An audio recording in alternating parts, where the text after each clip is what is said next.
পঞ্চদশ সংশোধনের বিষয়ে হাইকোর্টের রায় বহাল, আগামী নির্বাচন তত্ত্বাবধায়ক সরকারের অধীনে হবে, জানালেন আইনমন্ত্রী। বন উজাড় ও পাহাড় কাটার বিরুদ্ধে কঠোর অবস্থানে সরকার, পরিবেশ রক্ষায় সমন্বিত প্রচেষ্টা অব্যাহত, বলেছেন প্রধানমন্ত্রী। জাতীয় বৃক্ষ মেলার উদ্বোধন। পাহাড় ধসে বান্দরবানের লামায় ও কক্সবাজারে 7 জনের মৃত্যু, খাগড়াছড়িতে বন্যা পরিস্থিতির অবনতি, 3000 মানুষ আশ্রয় কেন্দ্রে। দেখছিলেন সংবাদ শিরোনাম, এবার বিস্তারিত। তত্ত্বাবধায়ক সরকার ব্যবস্থা বিলোপ সহ বেশ কিছু বিষয় পরিবর্তন করে সংবিধানের পঞ্চদশ সংশোধনী নিয়ে হাইকোর্টের দেওয়া রায় বহাল রেখেছে আপিল বিভাগ। হাইকোর্টের রায়ের বিরুদ্ধে করা আপিল খারিজ করে দিয়েছে দেশের সর্বোচ্চ আদালত। টানা 3 দিন শুনানি শেষে প্রধান বিচারপতি জুবায়ের রহমান চৌধুরীর নেতৃত্বাধীন 4 সদস্যের আপিল বিভাগ আজ বৃহস্পতিবার সকালে এই রায় দেন। ফলে তত্ত্বাবধায়ক সরকার ব্যবস্থা ও গণভোটের বিধান পুনর্বহাল সংক্রান্ত হাইকোর্টের রায় আপিল বিভাগ বহাল রেখেছে বলে জানিয়েছেন অ্যাটর্নি জেনারেল মোহাম্মদ রুহুল কুদ্দুস কাজল। 2011 সালে আওয়ামী লীগ সরকারের আনা এ সংশোধনীর মাধ্যমে তত্ত্বাবধায়ক সরকার ব্যবস্থা বিলুপ্ত, গণভোটের বিধান বাতিল এবং সংবিধানের বিভিন্ন বিষয়ে পরিবর্তন আনা হয়। পরে 2024 সালে হাইকোর্ট এই সংশোধনীর কয়েকটি ধারাকে সংবিধানের মৌলিক কাঠামোর পরিপন্থী ঘোষণা করে বাতিল করেন। সেই রায় আজ বহাল রাখল সর্বোচ্চ আদালত। যে আজকের আপিল বিভাগের রায়ের ফলে হাইকোর্টের সেই যে ঐতিহাসিক জাজমেন্ট যেটি ছিল সেটি আজকে আবার পুনরায় আমি কি বলবো যে বহাল তো অবশ্যই সেটাই আবার স্থাপন হলো আর কি। পূর্ণাঙ্গ রায় যখন আমরা পাবো তখন আমরা আসলে বলতে পারবো যে আদালত কোন কোন বিষয়গুলো অবজারভেশনে দিয়েছেন। আইনমন্ত্রী অ্যাডভোকেট আসাদুজ্জামান বলেছেন, পঞ্চদশ সংশোধনী ছিল বাংলাদেশের মানুষের গণতন্ত্রের যাত্রাপথে এক অন্তরায়। জুলাই সনদকে সামনে রেখে বাকি সংশোধনীগুলো সংসদে আলোচনা করে জনগণের স্বার্থের কথা মাথায় রেখে সংবিধান সংশোধন করা হবে। রায়ের কপি হাতে পেলে পুরো রায় চুলচেরা বিশ্লেষণ করে পরবর্তীতে সিদ্ধান্ত নেওয়া হবে। আগামী জাতীয় নির্বাচন নির্দলীয় তত্ত্বাবধায়ক সরকার ব্যবস্থার অধীনে হবে বলেও জানান আইনমন্ত্রী। অ্যাপেলেট ডিভিশনের একই কথা বলে দিয়েছেন, যেটা পার্লামেন্ট সিদ্ধান্ত নেবেন, আর হাইকোর্ট যেগুলো আপনার অবৈধ ডিক্লেয়ার করেছে সেগুলো বহাল রেখেছে।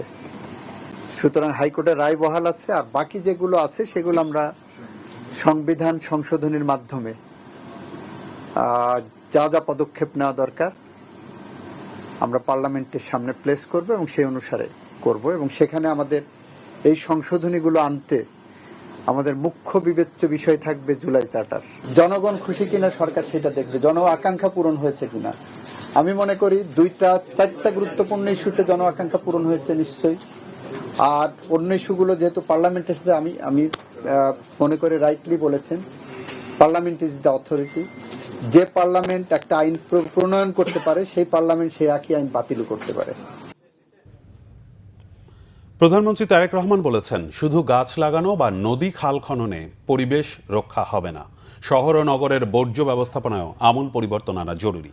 প্লাস্টিক পণ্য ও বর্জ্য কমিয়ে আনতে সরকার কাজ করছে বলে জানান তিনি। বলেন, পরিবেশ রক্ষায় পুলিশ বা আইন দিয়ে হবে না, সব প্রাণী ও প্রাণের নিরাপদ আবাসস্থলের জন্য সবাইকে দায়িত্বশীল হবার আহ্বান জানান প্রধানমন্ত্রী।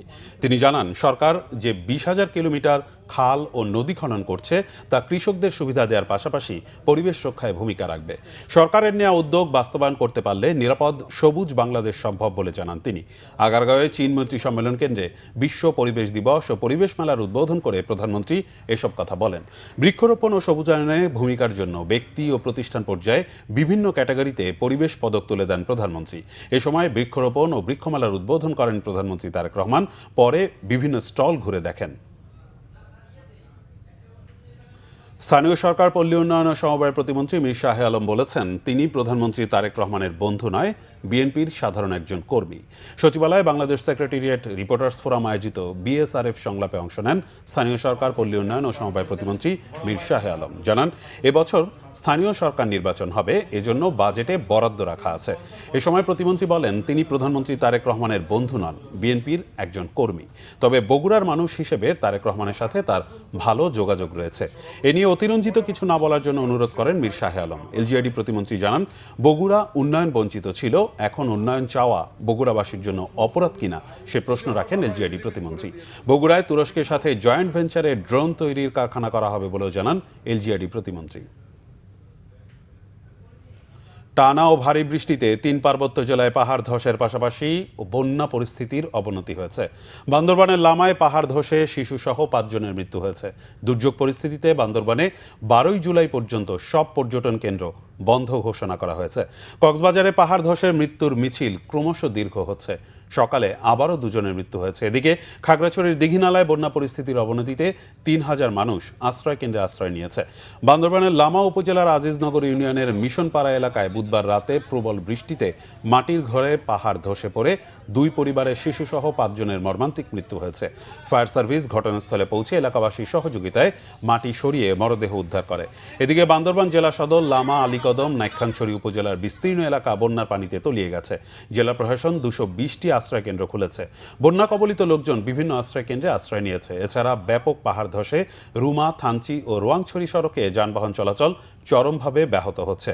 খাগড়াছড়ি জেলা সদরে বন্যা পরিস্থিতির কিছুটা উন্নতি হলেও দিঘিনালার বন্যা পরিস্থিতি অপরিবর্তিত রয়েছে। দুর্যোগের কারণে জেলার সকল সরকারি প্রাথমিক বিদ্যালয় আজ বন্ধ রয়েছে সাজেক, লংগদু ও বাঘাইছড়ির সাথে খাগড়াছড়ি সহ সারা দেশের সড়ক যোগাযোগ। মহালছড়ির দুর্গত এলাকায় বিশুদ্ধ পানির তীব্র সংকট দেখা দিয়েছে। এদিকে চট্টগ্রামে প্রায় 4 দিন পর আজ সূর্যের দেখা মেলায় স্থবির মহানগরীতে আবার ফিরেছে কর্মচাঞ্চল্য। নিচু এলাকায় এখনও কিছু পানি জমে থাকায় দুর্ভোগে লোকজন। আন্তর্জাতিক। ইরানের সাবেক সর্বোচ্চ ধর্মীয় নেতা আয়াতুল্লাহ আলী খামেনির দাফন আজ। জন্মস্থান ইরানের মাশহাদ শহরে শিয়া মুসলিমদের অন্যতম পবিত্র স্থান ইমাম রেজার সমাধির পাশে তাকে সমাহিত করা হবে।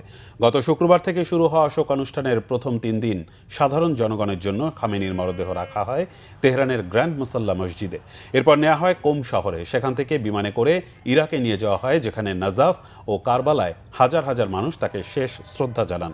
নাজাফে আয়োজিত শোকযাত্রায় উপস্থিত ছিল লাখ লাখ মানুষ। নাজাফের শোকযাত্রা শেষে আলী খামেনিকে নেওয়া হয় হজরত আলী রাদিয়াল্লাহু তাআলা আনহুর সমাধি প্রাঙ্গণে, যেখানে ধর্মীয় নেতারা জানাজায় অংশ নেন। পরে মরদেহ নিয়ে যাওয়া হয় কারবালায়। সেখানে জানাজা শেষ করে আবারও ইরানে ফিরিয়ে আনা হয়েছে আলী খামেনির মরদেহ। 4 মাস আগে 28 ফেব্রুয়ারি যুক্তরাষ্ট্র ইসরায়েলের যৌথ হামলায় পরিবারের 4 সদস্য সহ নিহত হন আয়াতুল্লাহ আলী খামেনি। যুদ্ধ পরিস্থিতির কারণে এতদিন তার দাফন স্থগিত রাখা হয়েছিল। পরে তেহরান ও ওয়াশিংটনের মধ্যে যুদ্ধবিরতি নিয়ে সমঝোতা স্মারক সইয়ের পর দাফনের কার্যক্রম শুরু হয়।